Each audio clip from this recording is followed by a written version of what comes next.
always had this really naive perception that if you owned a home, you were good with money. And so everyone around me who owned homes, I just kind of assumed that they were just better than I was. When I quit my job, it was because of something that was beyond my control. We didn't have any savings, like we had absolutely nothing. What happens if Savvy Saver blows up and you just double down and somehow you get your content even better and you're like, there's a million people following? How does that change the game? I think I would take it a bit more seriously. All right, Rachel. Hello, welcome to the podcast. It's great to have you here. Thank you.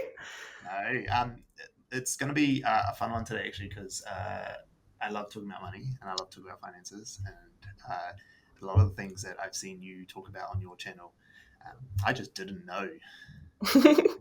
I know now, and I was lucky and fortunate to have someone who taught me a lot of things that you talk about. And so I think this will be really valuable to a lot of people. So yeah, really excited to have you here. Yeah, I'm excited to be here. Thank you.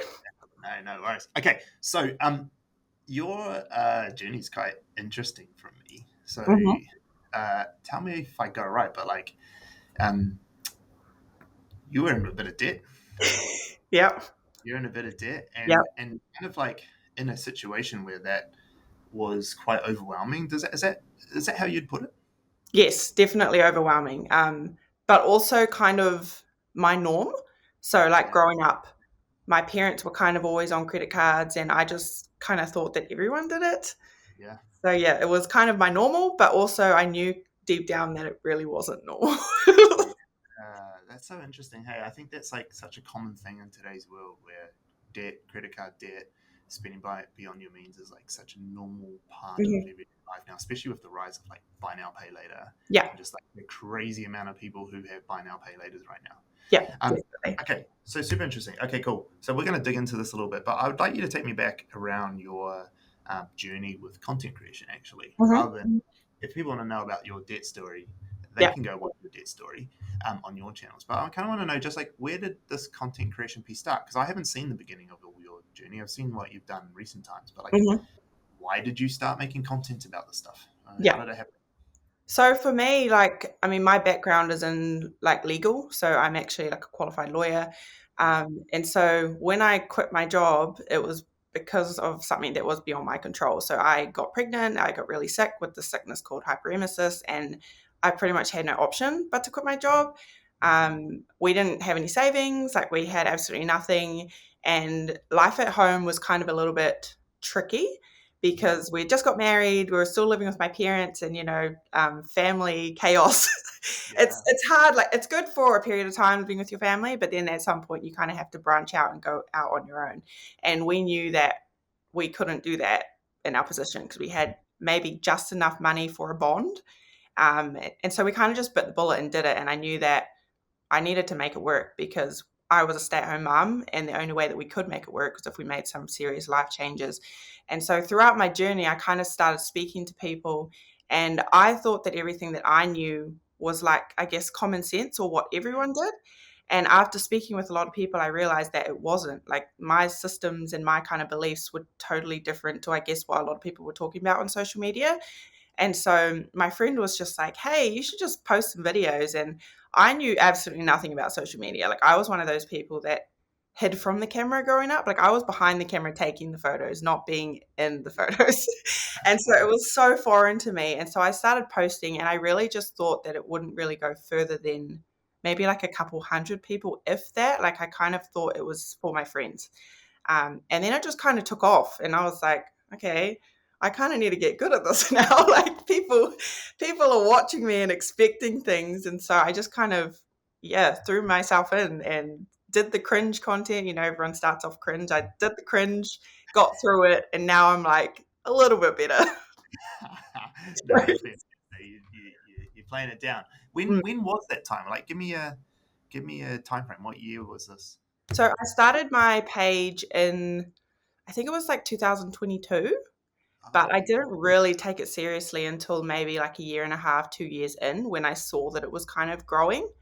But prior to that, it was kind of just for me. Like I didn't really think anything would ever come of it.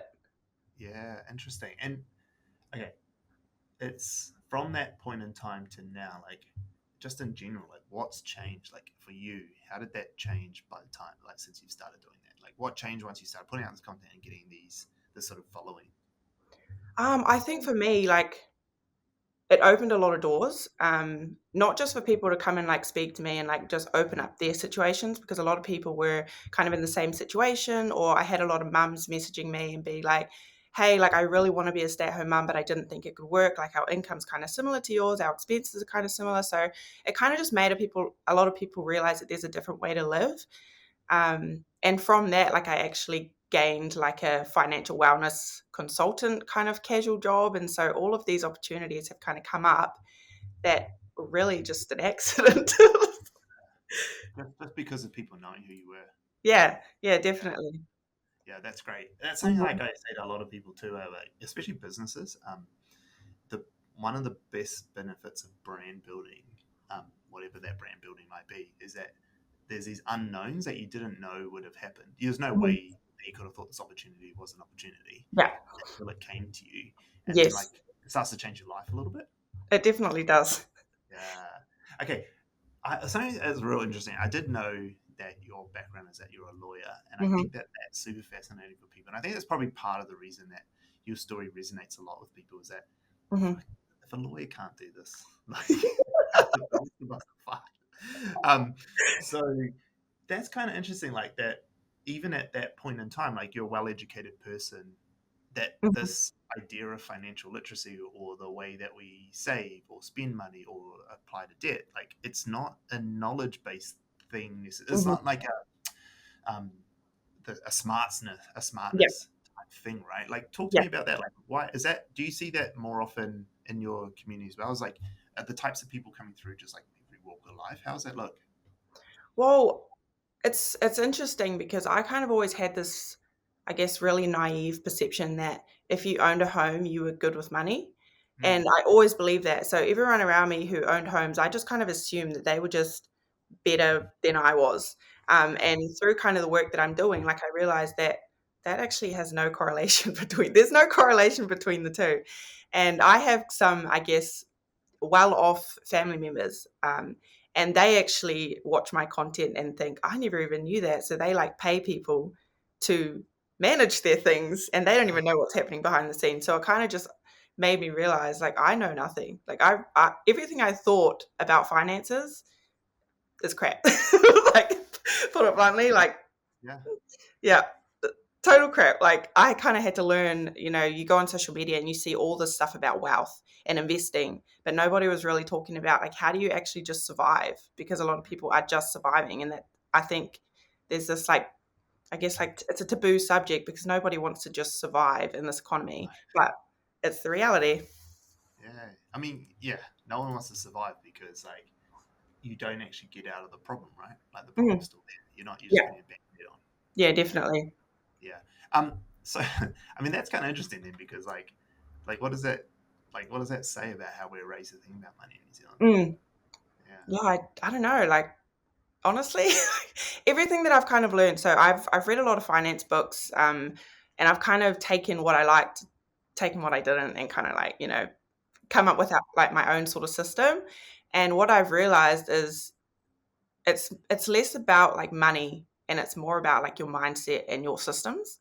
And people aren't really teaching that sort of thing. Like they're teaching you invest your money, go get a job, but nobody's really talking about what the actual problem is. Like a lot of the time, the problem isn't the money, it's the spending or the habits or your beliefs. And that's kind of the thing where I try and change.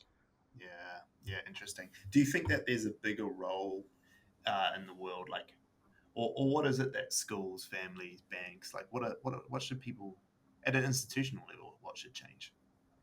I think they just need to teach the basics.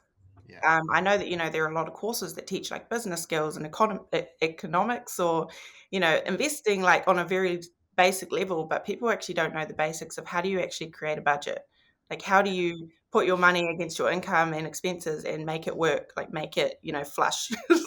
Yeah. Yeah. That's crazy. Hey, it's the curse of knowledge that you have when you know all this stuff, forgetting that other people don't know it, Mhm. and then you also forget to know to teach it Yeah. because you assume that curse of knowledge is like, well, fuck, of course everyone knows how to like budget their money out if Hmm. you know how to do it, Yeah. but then And then also, one thing I always struggle with this conversation is at that level of institution, is it um, is this problem bigger or more necessary than the problem of how to better manage your money at like a investment perspective? I always find that argument kind of interesting when I have, like, for instance, like the government, schools, everything can't tackle everything. Mm-hmm. There's no resources or time or whatever. Yeah. But in your mind, like, just from the response of your audience, like, Mm-hmm. how do you think that basics learning is actually more important? Like, do you actually think it is at a wider New Zealand level? It's more important than the argument around investment. I think so, because I think it's all interrelated. I mean, you could quite easily pay someone to manage your money on your behalf and put them into the investments, but you'll never really understand it. And, people still, like, this human nature kicks in, right? You can get some really good, honest, I guess, investment brokers, and you can get some really not so honest ones, and you would never know the difference because you don't know the basics of managing the money. So you just trust them, put all your trust in them, and get screwed over potentially. Yeah, great answer. I love that because it's true, right? Like, it's like anything in life. Like, if you don't know the basics, then yeah, you can have the wool pulled over your eyes. Hmm. People want to, bad actors and stuff. Okay, cool. Okay, enough about investment. I want to know about you. So where are you now? Like, your brands, there's like probably, I don't know, 40, 50K or something that follow you around the show now. Hmm. What is life now for you from a career perspective today? April, May. No, what is this? Not even April. What am I? It's May now. God, 9th of May 2025. Like, what does life look for you now as a career? Like, where are you? How are you moving forward with this new brand that you built? Yeah, so I am starting to, I guess, partner with a few more like finance-based agencies, so like insurance companies and stuff like that. So I'm really trying to, I guess, stay in my niche. Like I'm staying in my lane. I don't want to really vary from that because that's why people follow me. But also through this, like this sounds real cliche and real dodge, but someone who owns this company that I work for, they actually slid into my DMs and were like, "Hey, do you want a job?" And it's a bit weird. Like I thought that it was a scam at first, and I was like, "I really need to check this. This is a bit odd. Like how I didn't apply for any job. Like this is really odd." Anyways, it ended up checking out, and so now they're paying for me to be become a qualified financial advisor in the investment scheme, and so I think that's kind of the direction I'm going. Like whether I do that as a career, I think it's still really good knowledge to be able to like help grow my platform. Yeah. Okay, that's interesting, right? Like, so you telling me right now that like you've got this one platform that talks at this basic level, but then your profession and what you potentially go into a career is like helping them then take all that knowledge and Hmm. applying it into this investment world that you kind of were saying before. It was like Yeah. there's some more advanced stuff, but Yeah. here on the Saver is like this is how you do the basics kind of thing. Is that Mhm. kind of the approach that you think you'd take as you move forward, even into like if you were to become a full time financial advisor? Yeah, I think so. Like, I think, like, at the beginning, it was just about the basics because I was kind of in the basics, right? Like, that's where I was in my level of understanding. But as I'm kind of growing, I've realized that I think my page is more about like breaking down concepts that people don't quite understand. So if that goes beyond like budgeting, that's okay because that's kind of like how I've built it up. Like, here's a really basic way of understanding things. And if I can apply that to a bunch of different things, like even like legal eventually, I don't know, then I probably will do that. Yeah, okay, that's interesting.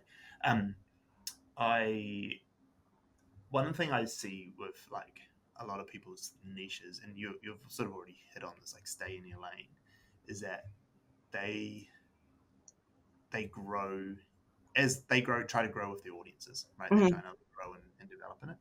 But actually, like, um, it's sometimes better, like the audience who grows and has gone beyond the budgeting help. Hmm. Um, you almost need to let them, like, they will be connected with you and still watch a bit of content here and there, but Yeah. actually, like, one of the pitfalls that people can get into in this is, well, I'm going to keep on teaching you more stuff Hmm.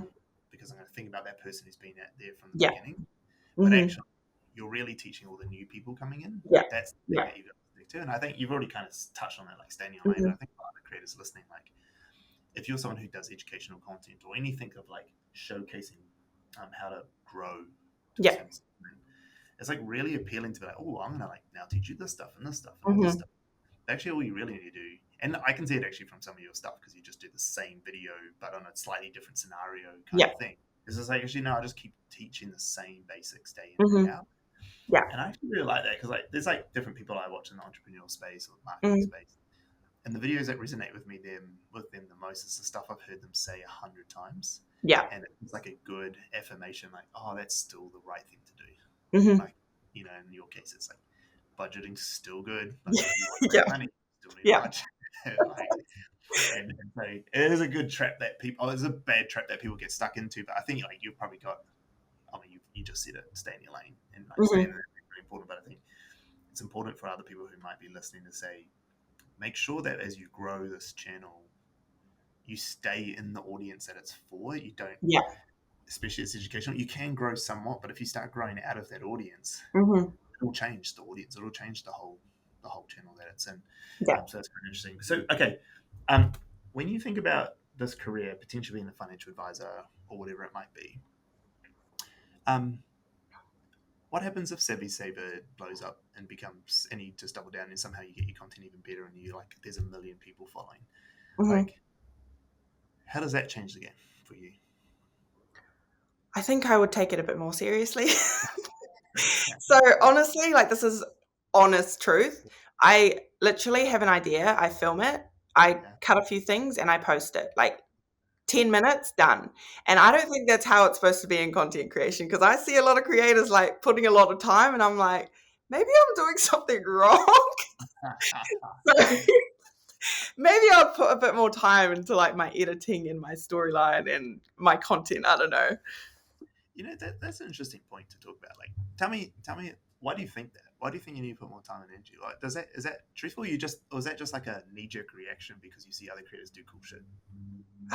Maybe a bit both. Like, I do see a lot of other creators, and I think from like a brand perspective, their type of videos maybe are more, I guess, like enticing. Yeah, Whereas my videos are very like, I'm like your friend, I'm talking to you. Like this yeah, is me and you talking. And so I feel like I definitely need to get better at the content that brands would see me as like valuable for, but yeah, it's a work in progress. yeah. That's an interesting point you just said there. Like, what's the content that brands want to see you, um, Mhm. want to see for them to sponsor you or whatever, or do paid things? I think that makes sense. I think the thing around content creation, which a lot of people get confused about, is like they think the people who are really good at making content, like are very good at it and do all the Mhm. right things, do all the planning, do all the strategy, editing, they make it Yeah. look really cool, all that sort of stuff. Um, they are like the massive minority of the world. Like there Mhm. aren't people who are that good who just know how to do stuff Yeah. exceptionally well. I mean, I know that because one, we have a business that like does that for people, and if everyone could do it, if they just tried harder, then Mhm. we would have a business. And that, because Yeah. that's so true, right? Like it's one of those things that actually like, it's really hard to do it really well. And Mhm. actually, my advice to most people is um, instead of trying to make it better straight away, instead of just going, you know what, this person over here is doing it really cool. I'm going to go do what they're doing, Yeah. or I'm going to try, or I'm just going to, you know what, today I'm going to like just think I'm going to edit and make a way better video. I'm going to spend 4 hours Mhm. on it instead of 5 minutes. And then Yeah. you hear a lot of people who'll do that, and they're like, "Oh, I spent 4 hours and I got like half the views I usually get." And they're like, "What's the point?" Yeah. And then they go, "All right." Yeah. And the reason is that like that the problem wasn't the editing. Mm. The problem was the like um, production value of the piece of content. Yeah. The point of it was just that like there was the story or the truth of this piece of content didn't Mhm. resonate with the audience because we know Yes. that because like, you've got content that's blown up that is low production versus people Mhm. who have done really high production videos that Yeah. didn't go off. And so Mhm. everyone understands that like fundamentally that no, that isn't actually the purpose or the reason. It's Yeah. just like, oh, yeah, I'm not really putting much effort in it. And it's like, well, actually, like, go look at some of like the biggest people in the world. Like, I mean, the biggest person on TikTok, Carby Lane, doesn't put any effort. Yeah. No, I mean, his content's great because he's nailed the niche, Yeah. but you know, the effort in, right? It's just like does the same action, the same face Yeah. every single time, and Mhm. actually, that's the kind of point I was trying to get to. Is that what you should be doing anyway? Is like if it was me, is like what Yeah. is the system I can create of content that looks the Mhm. same every single time, Yeah. has a really human truth in it. And you've got some of this here, like you constantly refer back to this like 20K of debt. How do we get out of it? There's like a Yeah. narrative, brand narrative there. But how do you showcase the video the same way each time? So actually you Mm. can get faster at doing it. Yeah. But it gives the people to come back to every single episode. Mm-hmm. Content. So actually, Yeah. like the only thing I would say with your content when I looked at it is that I want it to be more similar. Mm. You know, like Yep. like you'll go from a piece of content saying you got a similar story background, but you'll go Yeah. from one of you talking head to one of like you showing your kid. Yeah. And then it's like yeah, it's very mismatched. perspectives that's so different, and like, am I following this person because they're a mother doing this, or am I doing this because this is a person who knows how to save? Like, Yeah. who is your audience? Is it? Mm-hmm. Are we trying to attract mothers who are looking to run the household? Mm-hmm. One type of piece of content. Yeah. Are we just trying to find people in general who are looking how to be like save and budget?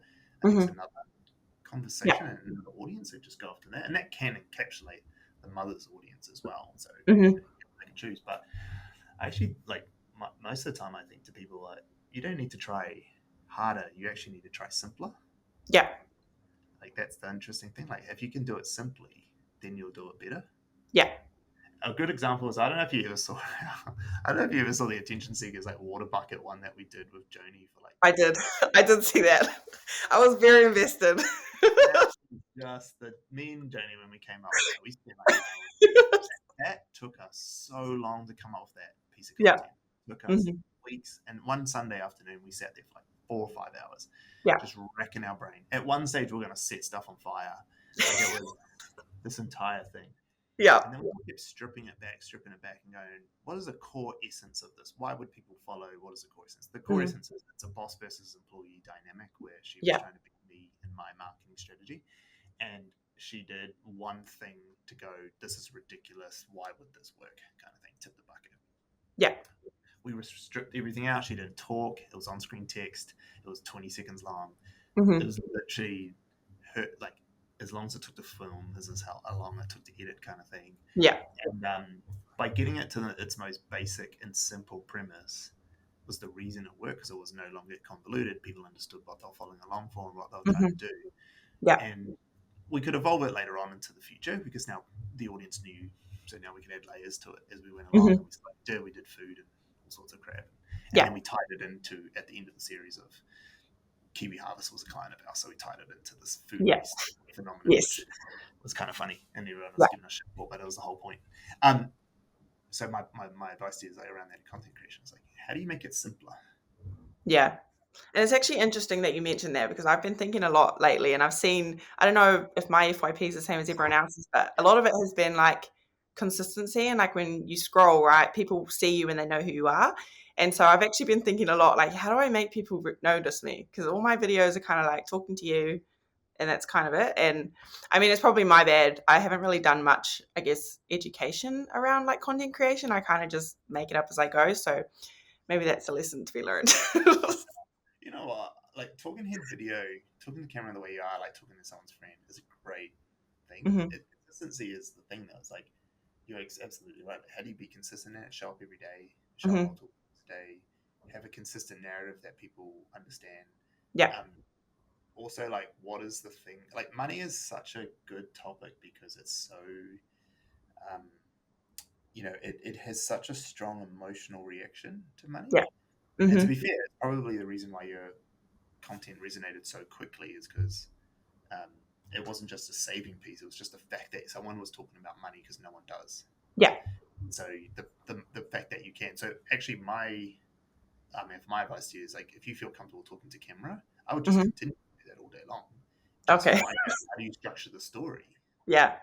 In a way that like really pulls on people's like emotional reaction to money, so that you can then help them do something about it. Yeah.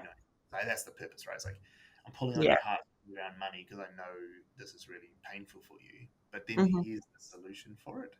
And then just finding all the different scenarios that you can talk about that sort of thing. How do you make it resonate? Yeah. One interesting piece of advice that I'm truly stands by me on this episode, by the way.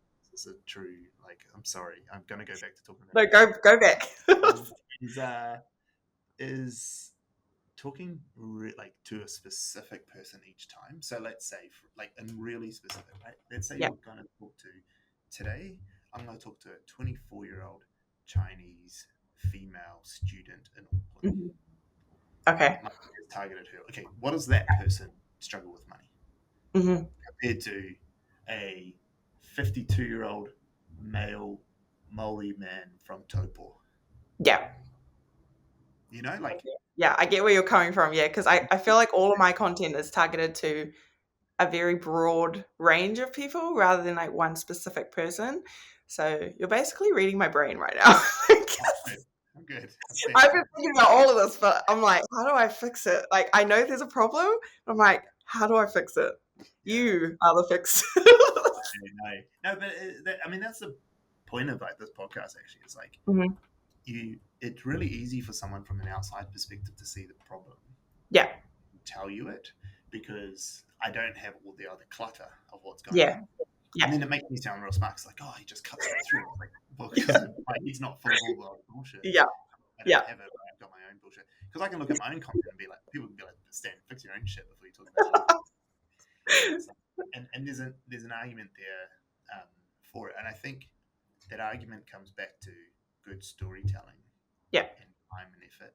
So for me, for instance, as in my businesses, I don't have the time to make the same level of content that I probably need to grow my channel the way I do. And actually, when I do it the right way, my channel, I mean, like when I did it on TikTok properly, I went to 25K in followers Yeah. quite quickly. But then I lose the time, and my brand needs to be me because I've already got the attention seeker, which is Yeah. the whole team behind it. And Yeah. Joni obviously is the face of it. So it's like you have to figure out these things in these ways that all these things that what's the commitment that you need? How do you put the time into it? What's the strategy that you need to go? And there's a lot of things. So as someone Yeah. like yourself to do it, that's why simplification always matters. Yeah. Trust you in the process. Like it's different for me.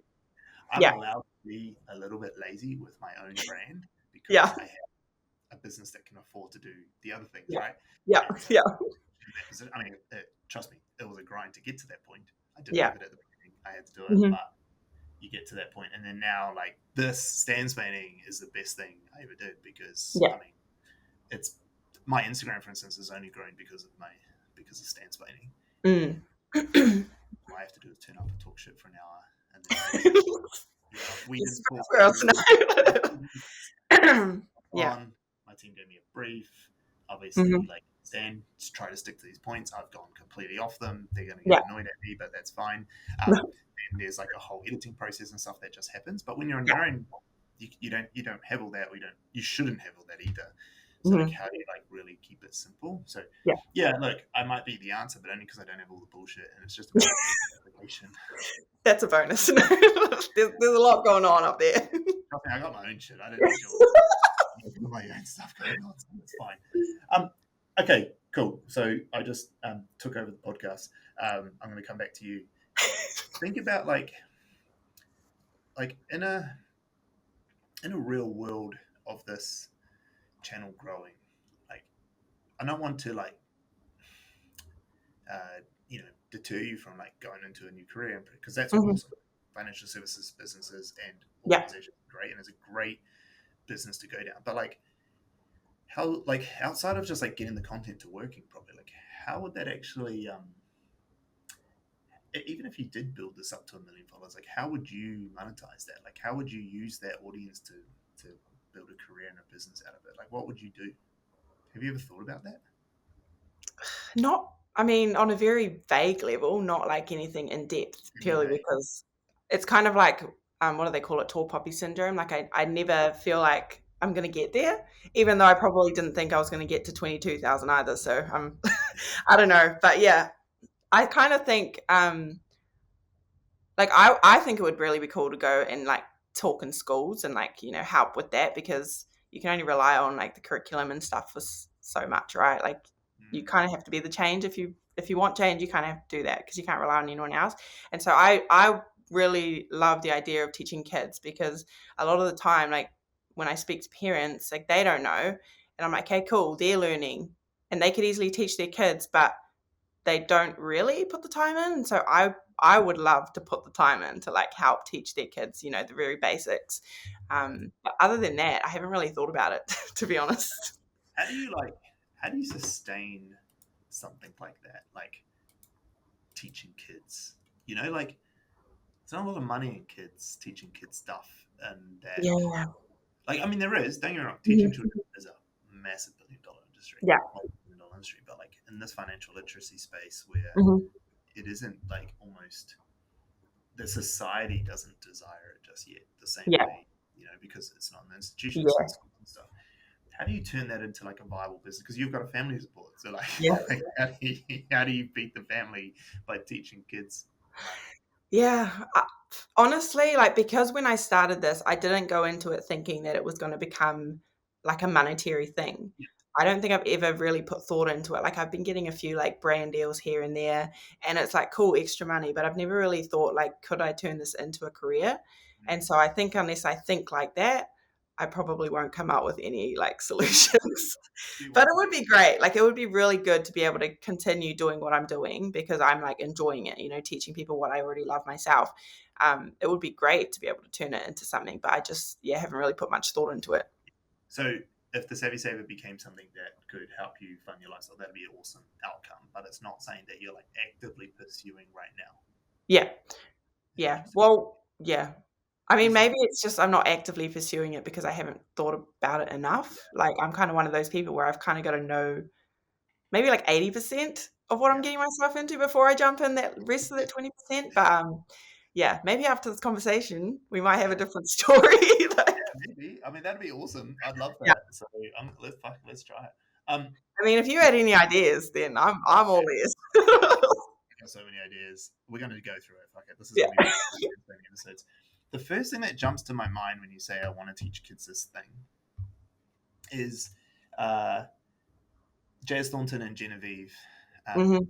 Voices of Hope. The way that they Yes. sell the way that they sell is Mhm. so good. So I don't know if you Yes. know that they sell to corporates to go speak to the Mhm. men and the women in the corporations, and they Yeah. say, look, if you pay us this much money, we can talk to this many schools. Mm. So Oh, that's a if you cool, do yeah. that and pay me my That's money, yeah. you can Because I do watch them like a lot, and I always think about those sorts of things, like what's going on behind the scenes. So that's really interesting to know. that's their model. I mean, the only reason, I mean, they can't be mad at me sharing it because they said it on my podcast. Yeah, That's how they yeah, do it. And yeah, so, and they're real open with it because they're like, that's the only way. Like, no one's going to pay us to come yeah, teach the kids that isn't monetary. Like, there's no monetary yeah, value in the thing that we're teaching these kids. We're just trying to keep them alive. yeah, But unfortunately, like, people don't want to pay to keep kids alive this way, which is kind of, yeah, because there's no like financial incentive actually. yeah. It's a real weird, twisted thing, but it's true. Mhm. Like, that's the world is built on economics. So, Yeah, well, today's world anyway. So if you like, that's a good model where you're like talking to a corporation, you're like, hey, look, like, so many of your staff are living paycheck to paycheck and like need your yeah, support and whatever. And that's kind of what, like, actually a lot of financial advisors will do that in the KiwiSaver space. Like, yeah. go and educate. Like, this is why KiwiSaver matters. Like, Mhm. yes, we make money off you being in Yeah. KiwiSaver, but it is actually a net benefit to you to Mhm. be in this, right? And so they That's educate. actually really yeah, that's actually really similar to kind of how the business that I work for, they work through like EAP providers, and so the Yeah. EAP providers Mm-hmm. pay us to give them like consults. That's Yeah. kind of similar, right? That's exactly the same. Yeah. Yeah. Oh, okay. Mhm. EAP programs are exactly who are going to pay for this. Yeah. Yeah. Yeah. But think about the proposition to an EAP provider when they're like, I needed this anyway, but Mhm. I'm also getting to fund these kids learning it as well. Yeah. Wow, that's fucking cool. Mm. Because you might have to do more work for the same amount of money if you could have sold it to them originally, but you probably can also sell it for a higher price point Yeah. then. Mhm. Um, Potentially even saying to these service providers that, like, because you might get benefit out of the work that you do with their employees anyway, Mhm. so you might not even charge them necessarily extra. You're just saying it's just an added proposition Yeah. to these people, going Mhm. to the HRs and the people and culture people, going, look, Yeah. you're going to do this anyway. Mhm. What other company's going to get you the benefit of me teaching Yeah. kids and parents this thing? So that's one way of monetizing that talking, because, like, I mean, you're not going to you're not going to sell tickets to an event like this very Yeah. easily. It's really Yeah. hard, it's a real hard thing. And actually, like, selling tickets to stuff like that, you'd need to have 1 million followers Yeah. to be able Yeah. to sell enough tickets to make it worthwhile for yourself. Mm-hmm. You can't sell a ticket for $200 to tell people Yeah. how to make money. They're going to have to save to pay, Yeah. cost of living crisis, right?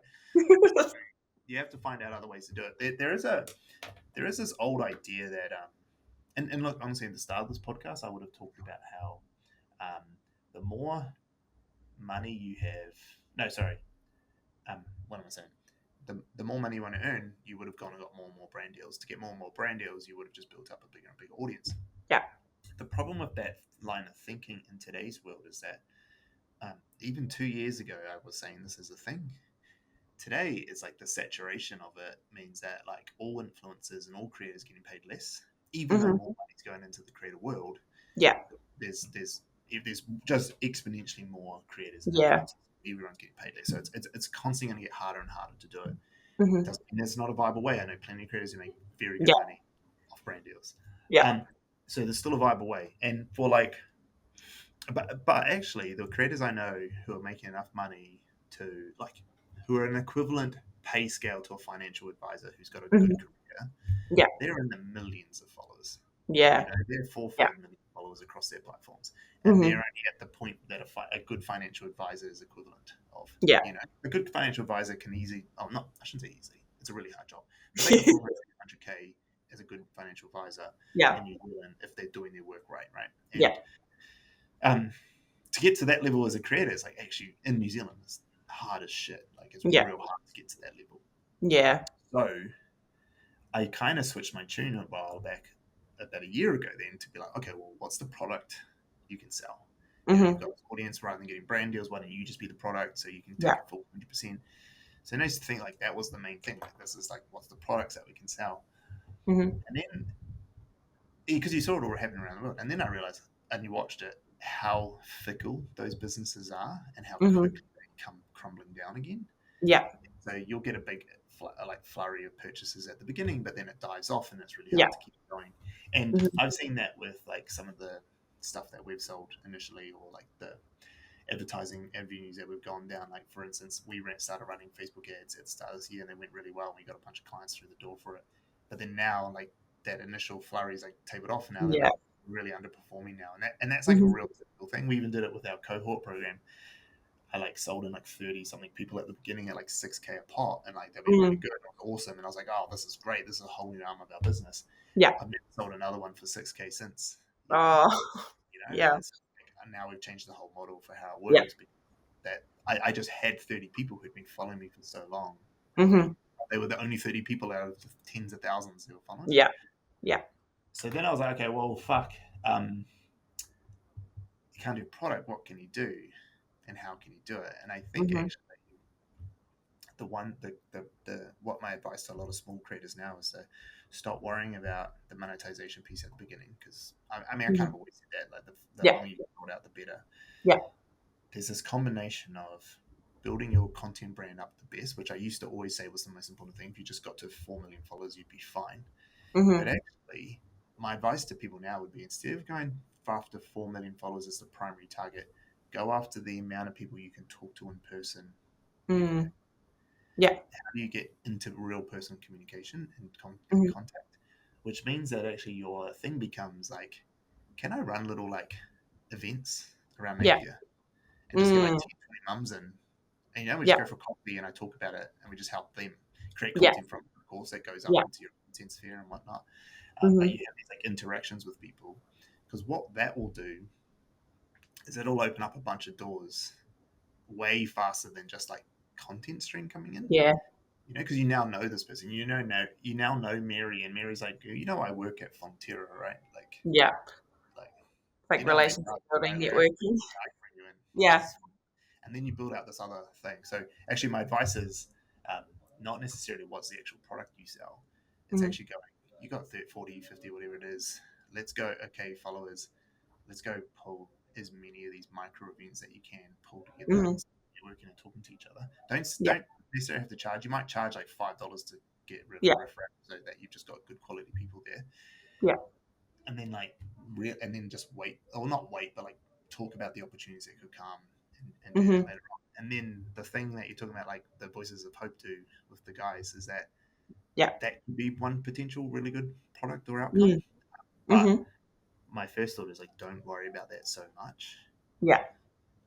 because I would say that it's way easier to get 2,000, 3,000 people in person to meet over a course of a year than it is to Mm-hmm. build $1 million. Yeah. Yeah.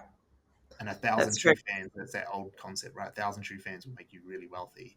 But a Mm-hmm. million people following you is like way harder to do, way longer Yeah. it's going to take. Yeah. Will they really produce you? Like, can you really get enough brand deals to make that sustainable? You know what Yeah. I mean? No, probably not. Hands banging a little bit right there for you. Yeah.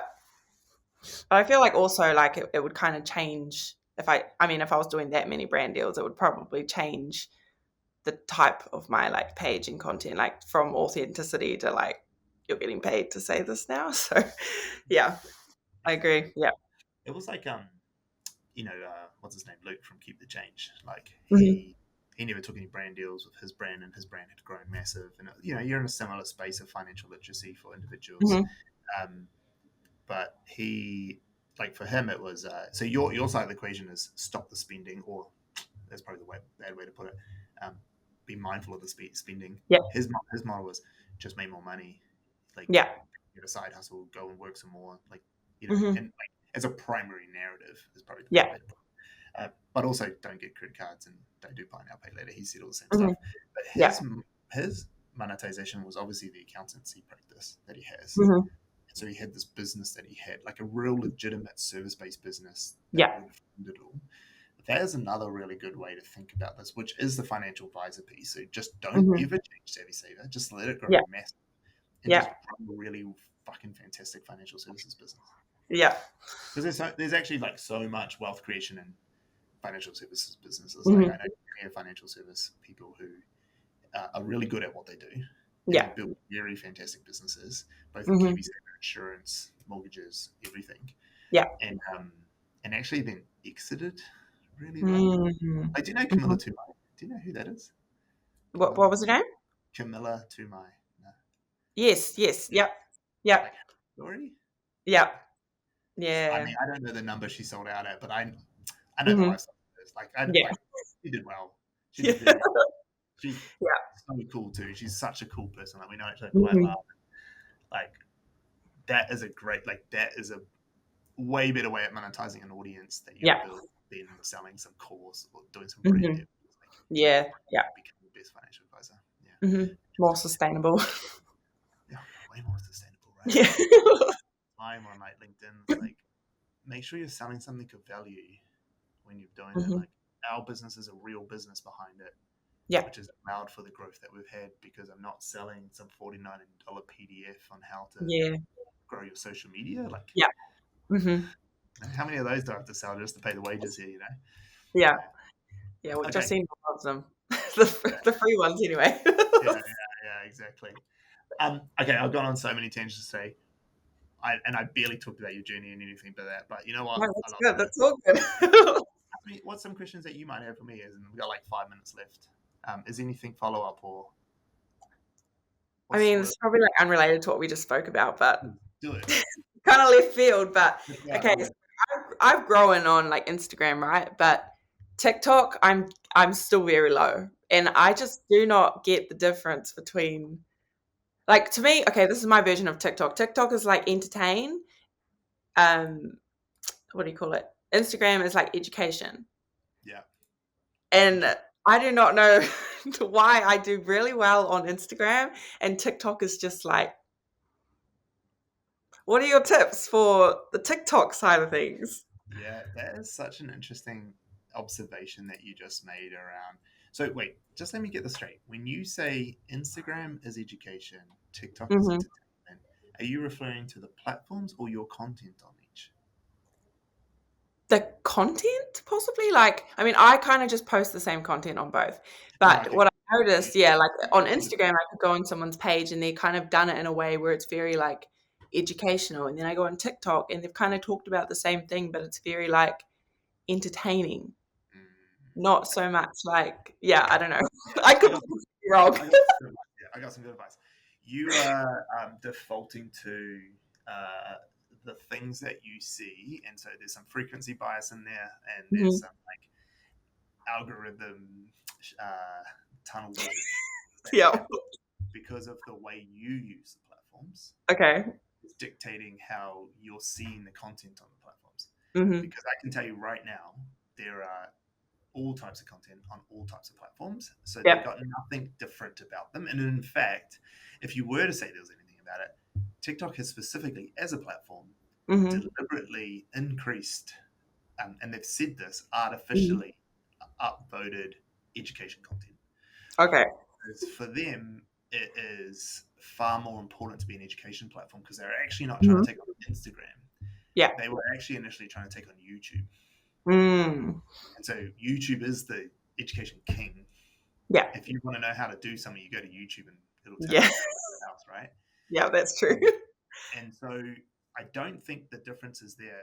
I actually just think that like at the moment on Instagram has gone through a period of their algorithm understanding that the longevity of their business isn't selling ads actually. That is what will pay the bills. The reason that they're going to be successful long term is relevancy. And relevancy comes from an ability to have people enjoy the content the most. And they got their, and they saw that TikTok did that at the beginning. They got their algorithm fixed. It now just works so much better at feeding you content that you want to see. So you spend more time there. And then there became this feedback loop where a lot of people stopped using TikTok as much as they use Instagram. And you can see that in the data and the numbers that there's like so many more people using Instagram. On top of that, compounded when TikTok was getting banned in the US. So all the US the biggest TikTok audience in the world. Like, fuck you, TikTok. Yeah. There's so much migration that happened because of like truly like, in fact, it is still so unsure of what's happening on TikTok that no one actually knows where it stands because it technically should be back off again because the 3 months is up. That was given. Yeah. So you're just getting this like, and then all at the same time, TikTok's like, okay, we need to start making profit because we've been bleeding money for so long now. Now we need to do it. So they had to tighten up their controls and stuff. So all you had is a platform disintegrate in TikTok, not understanding what it's needing to do, and then one on Instagram that figured itself back out. Because if you go back 3 years ago, Instagram was fine. No one wanted Instagram because it was terrible. It was falling apart, and everyone was migrating to TikTok. Yeah, because we were trying to just monetize the crap out of everything. And so, so my advice to you: how do you win TikTok? The eyeballs are still there. There's still shitloads of them. You just somehow think of the two separately. And that, okay, what is my audience saying on TikTok? What are they watching? What are they getting into? How am I engaging with that audience legitimately? Yeah. What am I doing in the comments there? So, like, my first question is, which platform do you personally spend the most time on? Definitely Instagram. Okay, same. And it never used to be. It was always TikTok. And when we had this like crisis meeting the other day with me and Jody and the creative team going, guys, we're never on, like none of us are in the comments on TikTok. We're never here anymore. Why would I, as an audience member, give a fuck about us right now when we're not here? We're all on Instagram. Just come with them on Instagram because that's where they are, right? How do we keep TikTok going? Well, we just need to be in there. Yeah, we need to be in there and active. So I think there's an engagement piece that you need to do. You need to be more on it. You need to use it a lot more. You need to understand the audience that's there. And then you start making some, not all, slight content specifically tailored just to the TikTok audience and what they're asking for. Okay. I think that's the main fix. Yeah. And niche like yours at the moment that isn't that are viral pieces of content all the time. You know, like it's different for people who just make super funny or super relatable content that goes viral naturally. You've got a bit of a niche. So how do you make sure that niche works? I just got a notification that my next call is about to start. So I've just called and we've gone on so long. That's so good. Hey, honestly, I had such a great conversation. It was really awesome to like just connect with you and talk about this stuff. And I thank you so much for sharing and actually just like being okay with, well, one, me standsplaining you, but two, also just like sharing your story a lot and like talking about the money side of things. Cause I think you said a few things today that like a lot of people wouldn't be open to, and it's just testament to your brand and what you built. So that's awesome. Well, thank you. Thank you for having me. That was very helpful on my end as well. Nah, no worries. Hey, and as I said, anyone, if you do have any questions, mate, just email me. You've got my details. Be in touch. I will do. Well, thank you so much. Have a great day. You too. Bye. Bye.